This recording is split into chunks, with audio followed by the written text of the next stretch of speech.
Hello ladies and gentlemen, welcome to the School of Science. I am Luke, and today we're going to be talking about the pre-match for West Ham versus Everton at the London Stadium. Now, the London Stadium, that is a stadium that I don't know all that too much about, in all honesty. All I know is we've got good news and bad news. Good news is Doucouré's back. That puts a lot more pace back into our squad, which is brilliant. We need the pace so badly. But the bad news is James Rodriguez will not be joining them on Sunday. Unfortunately, his calf injury, as I stipulated in one of my transfer videos, it's becoming a bit bothersome for him. The poor lad was unable to train. So this pretty much means we're going to be without creativity in the aspect of James Rodriguez being able to put it wide to the likes of Luca Dean or Seamus Coleman. So we're going to have to rely on Gylfi Sigurdsson for that. Now, he's been hit and miss throughout this season, I would say. There's been moments where he's been able to put some beautiful setups through. There's been I think he scored a couple actually this season. I'm not 100% sure. I should really research this sort of stuff before I go on camera. But in all fairness, how can I put this in the best way possible? I'm apprehensive of this game. West Ham are absolutely flying high at the moment. David Moyes has got them playing like he had Everton playing back in the days when he was working on shoestring budgets. Any team that was lower than him, he was able to absolutely dominate them. They have a tight, close-knit team going up and back, and it is extremely hard to break them down in that aspect. The one glimmer of hope I've got for that team is the fact that the defensive line can and has had a tendency to fall asleep. We need to take full advantage of that, which is why if I was doing the setup myself, I would have Sigurdsson playing in that number 10 role that James Rodriguez is doing right now, and just relying solely on Dominic Calvert-Lewin's pace. Have up balls, send them upfield, and try and beat that back line. If we can beat that back line, we can get these into the net without an issue. Now, I've been looking at the setup and everything. We really need to make it more dynamic. I'm feeling 3 centre-backs, having wing-backs instead of, having a solid back four. We have them as wing-backs, which can add us so much more flexibility. On the attack, it means that the defence, which is not really needed in an attack situation, can be diminished down to 3 or 4 players, and you end up having 5 players going upfield on a push that will overwhelm a midfield and a defence, and it just allows so much more options. I mean, having Doucouré and Alan in the defensive and creative midfield aspect, just in the middle of the park, being able to actually open things up a little bit more in that aspect is an absolute godsend right now. We need a Doucouré back badly, and the fact that he's back is a huge glimmer of hope. I just wish we would have had a full strength squad to take these guys on. But other than that, Everton have actually been linked with Sergio Aguero recently. I'm not too sure what to take onto this. I mean, Sergio Aguero is brilliant. He is one of the best strikers I've ever seen in the past 10, 15 years easily. Well, actually more like 20 years now. Jesus, time does fly. But, and this is a big but, he is injury prone and he is ancient in football aspects. If he comes to Everton, we're going to need to cut a salary down quite dramatically. We're going to have to bring him down to I would say 75,000 a week would be the most we would be able to offer him. Just for the fact that he, like I said, is going to be injured most of the time. He's going to be on the bench most of the time. Anytime we bring him on, we'll be in the final 20 to 25 minutes. Pardon me, that was disgusting. So in the final 20 to 25 minutes, and even then, if we haven't got the creativity, he's not going to be able to make much out of it. He is a very, very good striker, but you're only as good as the players around you. We could throw the likes of Cristiano Ronaldo or Lionel Messi up in our squad and have absolute rank amateurs all around him, and he's going to look like a rank amateur. In other news, we've been linked with James Carragher, of all people. This is Jamie Carragher's son, ironically enough. He was recently released by Liverpool Football Club, and he has been playing with Wigan Athletic, and he has been an absolutely solid player for them recently. Everton are currently trying to pursue him. Only thing is, though, Wigan are asking a little bit more than what Everton want to pay for him, and we're very standoffy with it. Personally, I would love to see this kid come in and see what he's got. I mean, granted, Jamie Carragher did play for the other guys, but he was an Evertonian through and through. So, in that regard, I would love to see his prodigy starting up with us. And hey, I would love to see his prodigy beating the other guys in the Merseyside derby. That would be absolutely beautiful and poetic. But yeah, so this would be my lineup in regards to the game coming up next against West Ham. I would have Pickford in goal. He's been absolutely solid. I have got absolutely no issues. Even though 2 goals have went past him in the last game, I would not put them down to a fault of any fault of his own. This has all been down to defensive errors with the likes of Holgate making them stupid turns and making silly passes right in front of a striker who is absolutely on top of his game at the moment. And I'm not sure what Seamus Coleman was doing at the time, but he was so stood off when the Aston Villa... I'm not even going to be able to try and say his name. I don't honestly know his name. I can't remember. My mind's gone blank. But when the Aston Villa striker had an opportunity, Seamus Coleman should have been right in front of him, absolutely body blocked him if needs be, and just got that ball out the way. But instead, he gave him a good couple of yards of space. He had too much area, and from there, it was just a simple curl shot, in, done. That was it. So in that regard, I really feel like we need to tighten up on our defence. But for Pickford, I would not have any qualms at all. If it wasn't for him, we would have lost 4-1, 5-1, or even 6-1.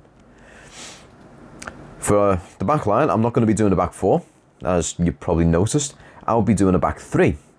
And they would be Mina, taking the left of the centre-backs, Godfrey, dead centre in the middle, and Keane for the right of centre.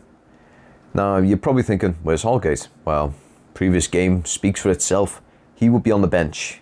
I would honest to God bench him for his entire attitudes, and just the body language he displayed in that game was disgusting. I feel that the likes of Mason Holgate, if they're going to be doing that in a game, they can go do one. You do not do that in a game. You play with every ounce of your being. The way he played, he was trying to do new stuff on a playing field in a bloody match where we were looking at getting to Europe. Doing that is no. You do not do that sort of crap. If you're going to do that, do it on a training pitch or do it in your free time. Don't try and learn new stuff under the pressure of a bloody Premier League game. But yeah, that's the rant. So you're probably hearing, okay, back 3, sweet. Where's the width going to come from? That's going to come from our wing backs. I'm going to have Luca Dean as a left wing back and Seamus Coleman as a right wing back. This will add a dynamic to the game in the sense of they will have the freedom to be able to move upfield and move back. Now, granted, Seamus Coleman may not be able to do that for as long, so we may need to resort to someone else. Personally, this may be a very weird shot but personally, I would love to try and tempt Niels Nkuku onto that right side and see how he copes. Granted, he is a left back, but on the other side of the field, I would like to see how he goes, you know? Because in that situation, I think if he's not able to use his favourite foot, he can cut inside. So instead of it being a situation of he goes straight down and then it's a right wing, not right wing, sorry, a right-footed shot out, or, you know, a left-footed curl somehow, if you're able to stop and be able to do it, he would be able to bring it upfield when he's starting to run out of space, cut inside, turn, and then do the shot. So I would love to see that in more of an opportunity, because Niels Nkuku, when I watched him when he first came on, he was absolutely chomping at the bit to prove himself. The speed that he has is absolutely beautiful. And I feel like he is like another Luca Dean when he plays.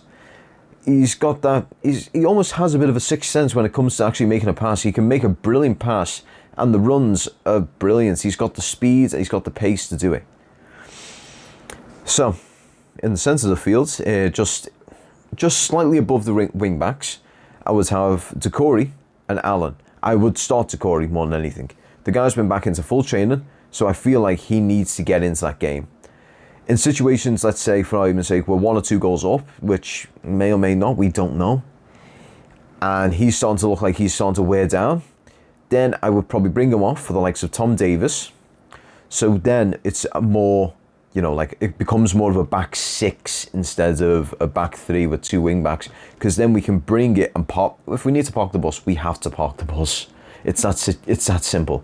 If we're 1 or 2 goals up, if we need to drag out this result and get a park the bus sort of result, then fine, we have to do it. Okay, so a little further upfield, I would have Sigurdsson playing as the number 10. Yes, granted, he has been hit and miss throughout the season, but who hasn't been hit and miss throughout the season? Dominic Calvert-Lewin's had goal drought. Richarlison doesn't look like he wants to play anymore. James, he's had moments of injuries and he's been quiet in some games where he just doesn't have that spark in him, the creative spark. Hell, even Ben Godfrey had a bit of a shocker last week, but these are in the past. I'm more than willing to give him a chance to prove himself as the number 10 and the creative outlet. This may come to bite us, but let's say for argument's sake, Gylfi Sigurdsson gets injured or is just not cutting the mustard. I would be more tempted to bring Bernard on more than anything. Iwobi's done for me. I feel like we need to either rip up his contract or sell him off to someone. But he just does not know how to play properly. He takes too long on the ball. His look, watching him play, it's like watching a lost child. He has the ball at his feet, he looks around, and then either gets dispossessed or it'll come sideways or backwards. He just doesn't know how to get the ball, pass on, or get the ball and run. He gets the ball and he'll muddle around for around a little 10-yard space. That's it. And it is infuriating to watch. He had a moment midway through the season where he was absolutely phenomenal. He was bolting it up and down the field. He was getting some brilliant crosses in. But for some reason, that Iwobi is gone. And I wouldn't give him the time of day anymore. It sounds terrible, but I just wouldn't give him the time of day. He's probably a brilliant person. He's probably a nice person off the pitch, which is probably what Carlo's going for. He's like, look, I like the guy. I want to give him a chance. But in a professional situation where we're pushing for Europe so we can attract better players, so we can improve, that is not what you need. You need to be as cutthroat as possible. If a player's not cutting it on the training or the player's not cutting it in a game, tell him where to freaking jog. Oh God, I'm having a moment here. I'm going bipolar. I'm going from, yeah, he's great to fuck off. Okay, so my top 2 would be Richarlison and Calvert-Lewin as my strikers. In all honesty, I would like to try other people. Nathan Broadhead, maybe. If we had Ellis Sims, I would love to give him a crack. But they're too young, they're too green. When it comes to pre-season, I would like to see them play a lot more, because I've heard good things about Broadhead. I've actually seen good things when he's been playing for the under-18s. Well, the under-18s and under-23s. I'm sorry, my head's all over the show at the moment. He's been scoring them left, right and centre for fun. Likewise with Ellis Sims. The dude has been scoring left, right and centre for fun. And if we don't get Ivan Toney, I would like to see us invest in them a lot more, because they know where the net is for a start. And they've just got that air of confidence around them where they really want to prove themselves. They want to show our team and the rest of the world what they're made of. And I think we need to give them that opportunity to show that. But yeah, I'm hoping Richarlison's able to get himself out of whatever rut he's in, because at the moment I'm watching him play on the field and he has got this mindset of he just doesn't want to be there. It's actually quite worrisome, just for the fact that he may potentially end up going this season. I feel like there may be offers coming for him, and they're not going to be offers that are very, very, well, good. I feel like they're going to be offers below his contract, or a couple. I'm thinking instead of it being, 50 million, so we break even, or more, so we can actually make a net positive, it's going to be, I don't know, say 40 or 30 million for Richarlison. Granted, he's still young, but the mindset he's got right now for a young lad in a team where we're pushing for Europe is just so negative. I feel like if we keep him for much longer, there's a chance that we'll be able to get him out of this rut and he's going to come good again. Because remember when we first signed him, first game was Wolves, his debut, he scored 2 brilliant goals. He was able to do great runs and he was able to let the ball go. And that's what I loved about him. Now, I'm watching him do these runs and he almost looks like he's unsure of what to do, whether to shoot, whether to carry on. He just doesn't know what to do with the ball. And it's actually rather worrisome, to tell you the truth. In regards to Calvert-Lewin, I just feel like he's just not getting the service that he needs. Right now, he just really isn't getting that service. He's the sort of player that picks up scrap balls, you know. Any ball that comes into the box, usually he's one of the first people to get onto it. At the moment, we're just not able to get them into the box where he's able to pick them up. In corners, great. I've watched him score from corners, left, right and centre. But in open play, it's just not as good as we can get from him. I've been watching him do a lot of stuff when he's been coming back into the midfield. And granted, it's all well and good, but it's just not what he's meant to be doing. He's meant to be the out-and-out striker. He's not meant to be coming back into the midfield and faffing with the ball at his feet. Because honestly, it's like watching a school kid trying to learn like a step over for the first time. It just looks awkward as all hell. Granted, he may have skill, but I just don't see it yet. I would rather see him play if anyone remembers this is quite a few years back, the Nikita Jelavic role. He plays at the top of the field. Any ball that comes in, bam, tap in. Just like a one-shot goal. That's all we need from him. He has a talent for picking up the scraps, so we need him to keep picking the scraps. But yeah, that's the pre-match. I do apologise if it's a bit here, there and everywhere. I'm trying to sort of get my head around this whole aspect of the game and everything.